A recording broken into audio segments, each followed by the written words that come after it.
ఒకానొకప్పుడు విదేశీయులు ఓడలో తీసుకెళ్లిపోతున్నారు, చందనపు దుంగలో పెట్టి తీసుకెళ్లిపోతుంటే బ్రహ్మాండమైన వర్షం వచ్చి ఓడ ఊగిపోతుంది. ఓడ ఊగిపోతున్న సమయంలోనే మధ్వాచార్యుల వారు ఒడ్డున వెళ్ళిపోతున్నారు. చూశాడు ఓడలో ఉన్నటువంటి విదేశీ నావికుడు, ఈ దేశంలో మహాత్ములు అంతటి గొప్పవారు ఉంటారు, ఎవరో వెడుతున్నారు ఒడ్డునని ఓడలోంచి అరిచాడు, అయ్యా రక్షించండి రక్షించండి, ఓడ మునిగిపోతోంది తుఫాన్లోనని. విన్నారు మధ్వాచార్యుల వారు, ఉత్తరీయం తీసి ఒక్కసారి ఇలా ఊపారు, అంతే తుఫాన్ ఆగిపోయి ఓడ నిలబడింది. ఆయన ఒడ్డుకి ఈత కొట్టుకుంటూ వచ్చి నా ఓడలోకి వచ్చి మీకు కావలసింది తీసుకోండి అన్నాడు. నాకేం కావాలి, నాకేం అక్కర్లేదన్నాడు.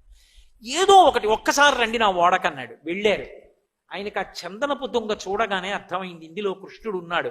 రుక్మిణీదేవి కోసం కృష్ణ పరమాత్మ చేయించి ఇచ్చినటువంటి బాలకృష్ణమూర్తి. దాన్ని తీసుకొచ్చి మహానుభావుడు పుష్కరిణిలో స్నానం చేయించి ఉడిపి క్షేత్రంలో ప్రతిష్ఠ చేశారు. సద్యన్నం తింటున్నారు, కృష్ణుడికి పెడుతున్నారు. కృష్ణుడు తింటున్న సద్యన్నం వాళ్ళకి పెడుతున్నాడు. వాళ్ళకన్నా అదృష్టవంతున్నా నేను, ఎందుకు ఈ దిక్కుమాలిన బ్రహ్మ పదవి, నాకొద్దు తీసేయి. ఎన్నడునైన యోగి విభులెవ్వని పాదపరాగమింతయున్ కన్నుల కానరట్టి హరి.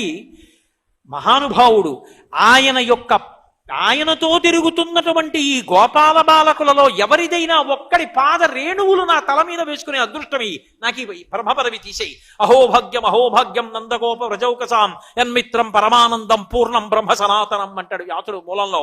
ఎంతో అదృష్టవంతులయ్యా వీళ్ళు, పరబ్రహ్మంతో ఆడుకుంటున్నారంటాడు. అటువంటి పరిపూర్ణావతారం కృష్ణావతారం. కృష్ణావతారంలో లీలలే లీలలు. కృష్ణావతారానికి ఉన్న గొప్పతనం ఏమిటంటే, మనం కష్టపడి కృష్ణుడి దగ్గర మనసు పెట్టక్కర్లేదు, కృష్ణుడే మన మనసు లాగేస్తాడు.